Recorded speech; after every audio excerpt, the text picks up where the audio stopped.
That's why I truly believe, and I even said this in my book, that the one who loves the least runs the relationship. Now that's not saying that they are the better person or that they are better at love. It's just that they don't allow the love within a relationship to come in between the love that they have for themselves. And in some cases that can make the person who loves the most in a relationship feel as if the person who's loving lightly don't really love them. And that's not necessarily the case. They could speak the same love language, but demonstrate it or approach it differently. And depending on where one mind is at, it can create illusion and confusion. But if a person's mind is vibrating high, then they can accept the way that their mate is loving them because they know that the love is real. They know that the love is pure, and they know how the love make them feel. So they don't have to question it a lot. Most of the time when people love people more than the person loves them, it make them feel like that person don't love them. So they worry about the relationship a lot. They worry about what direction is going in. They worry about if they're pleasing their lover. They worry about if they lover have somebody else. And the list goes on. Instead of just accepting the fact that they love this way. You always have a choice. You always have options. You don't have to stay with anyone if that feeling is not gravitating to what resonates with you deeply within. You can easily say this ain't for me, or I don't like the way it make me feel. And you could still be wrong about the way that you feel about them, but you don't like the way it make you feel. So you have that right to move on and seek what you prefer, or just dwell in your energy and let it attract itself to you. But people who love the least in relationships, it don't necessarily mean they don't love their mate. It don't mean that they ain't crazy about their mate. So in some cases they'll die for their mate.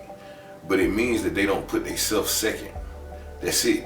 Anything that they want to conquer, anything that they want to learn, anything they want to engage in, they want to do, anywhere they want to go, anything that they believe in, they're going to do that and stand on that first. They're not easily persuaded. You feel what I'm saying? They're not easily convinced.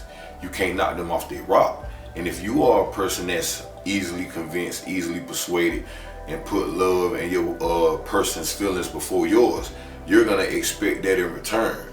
Even if a person really do love you, if they're not showing you that in return, you're going to feel like it's not being reciprocated.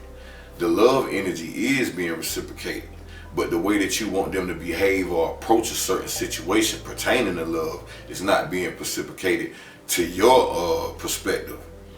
And you can confuse yourself and bring illusions on yourself that don't really exist, but what you're really doing is vibrating in a possessive or obsessive type of energy. And we should always remember that one must have their space, one must have their creative spiritualism within their own being. And the whole goal is to collaborate, to combine, to become one, not to take from each other, not to disregard, not to become each other's hater or envious or jealous of the person that you are supposed to be loving, because they doing stuff that you feel like you should be in the place of. Because that's what it really be. Whether people got a lot of friends but you don't. They job paying real good, yours not. They always creating stuff, you're not really creative. They always got places that they want to go to, you're a homebody. But you trying to be in a relationship because you do truly believe that opposites attract. Which is true. But you got to understand, and find a proper way to balance that thing.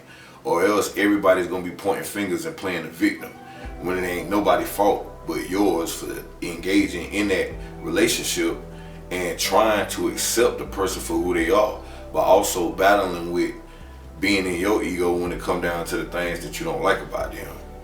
So on a scale of love, it's not about who's loving the most or who's loving the least. The love should be equal, regardless of how it's being demonstrated and penetrated.